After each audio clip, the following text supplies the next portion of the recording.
What's up guys, welcome to GT Content. It's 2022, so Happy New Year's if I haven't said that to you already. I know that I have not been posting much during the holidays because I figured I'd take some time off. Sometimes you just get burnt out with YouTube and other things in life, so it's best just to take a break and then when you feel ready, to get back on it. A lot has happened the second half of last year and I wasn't able to get as many videos as I wanted out to you guys. So let me give you guys an update on the cars that I have right now. Let's start off with my GTR. Some people have asked me if I still have my GTR. I don't know why they would ask that question. Maybe they thought I sold it, but no, I did not sell it. I still have my GTR. I've taken it out on a few local drives and met a few local GTR owners so far.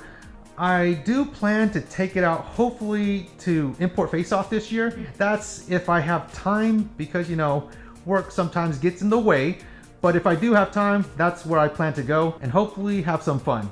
As far as modifications, I don't plan to do anything other than what I currently have now because I live in California and it's just a lot of hassle having to deal with smog. With what I currently have right now, I pass smog with flying colors, and to me, the car performs perfectly the way it is right now. You know, there's always the desire to make more power and stuff, but like I said, it kind of falls back onto emissions again and getting popped by the police and having to go to bar, and it's just a hassle. I don't even want to think about it. It's already hurting my head right now. But anyways, let me sidestep so you guys can see what's next to the GTR.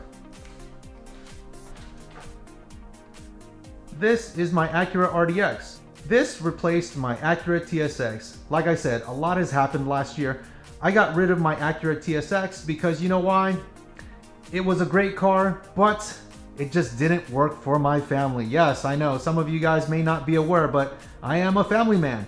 When you have to haul strollers, child seats, people and such, it just makes more sense just to get a CUV or SUV.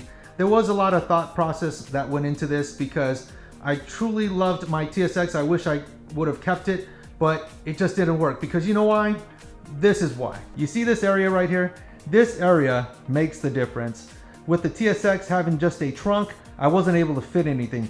With just this space right here, I'm able to fit a lot more in the back of this car. It's humorous, but it's not until you're in this position that you realize that, you know what?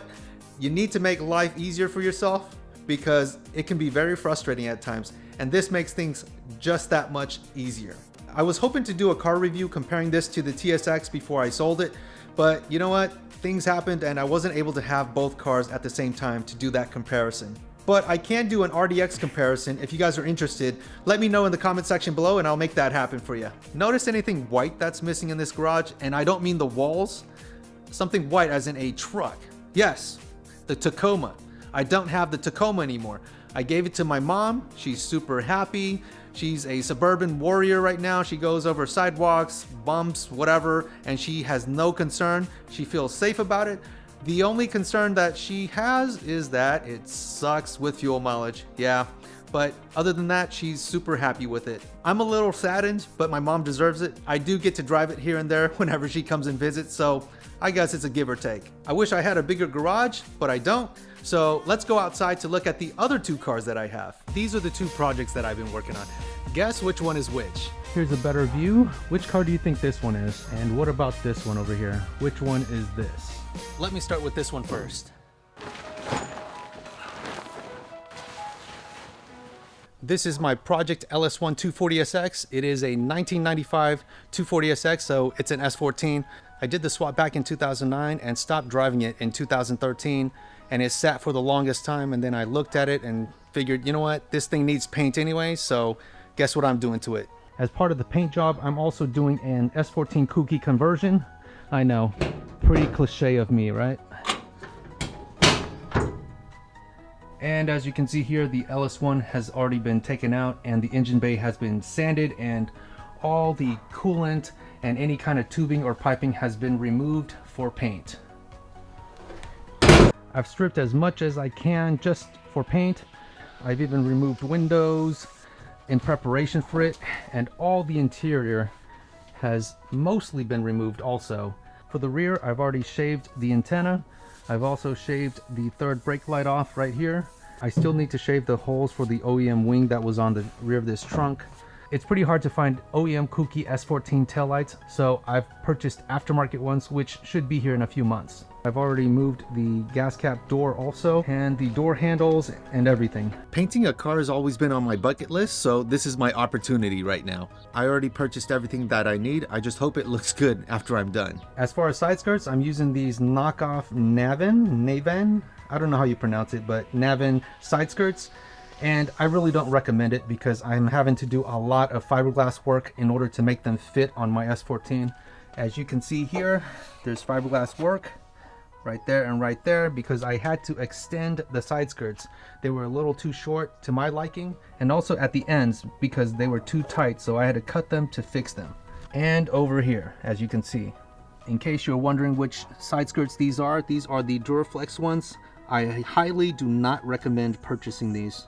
There's more S14 parts, but I'll save that for another video. Let's look at the next project. And this is, if you guessed it, Project Civic Hatchback.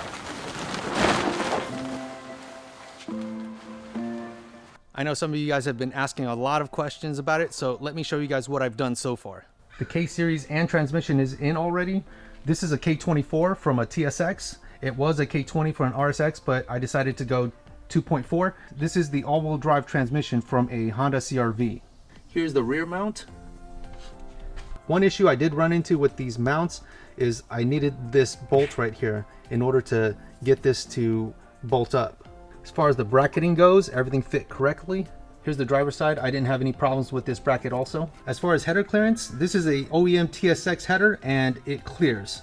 If you plan to use the RSX one, I've already tried. It's going to hit the power steering or subframe over there on the left. I've already swapped in the all-wheel drive rear trailing arms made by S1, and I've also got the dummy axles in so that I can move this car. I was planning to use the RSX shifter, but I'm going to use something else now, and I've already made that cutout here in the transmission tunnel. For that shifter, I'm going to be using this shifter from the Honda Prelude because it'll sit flush with the transmission tunnel and I'll be able to keep my cup holders right here. I've also swapped out to RSX front brakes and hubs because I'm going to be using the axles from the RSX and Civic Si. These brakes should be more than adequate for what I'm going to be doing.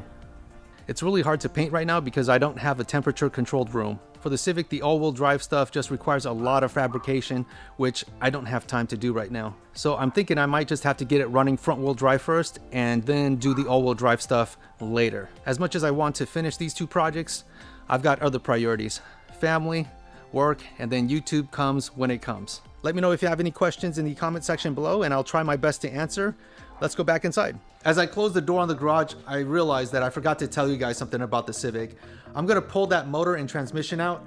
I need to build that transmission first. That transmission still has the stock gears in there, so I have purchased some gears because K-Series transmissions are known to be like glass once you apply a lot of power to it, and I just don't want to have to deal with that when that time comes. So I might as well take care of that now and not to be too concerned about it later on. But the motor will still be stock, so hopefully I can push it to 500 to 600 horsepower and be okay. Oh, and another thing, I forgot about the 240SX. I told you guys I was gonna repaint it. I was going to paint it white, but now that I think about it, it seems like everyone paints their kooky 240SX white, so I'm going to be painting it a blue. It's kind of a hard decision, so I'm going to put it right up on the screen right here. So let me know in the comment section below which blue you think I should go with. Other than that, guys, I hope to get more content out to you. Let me know what you guys like to see also. Happy 2022. I'll see you in the next video.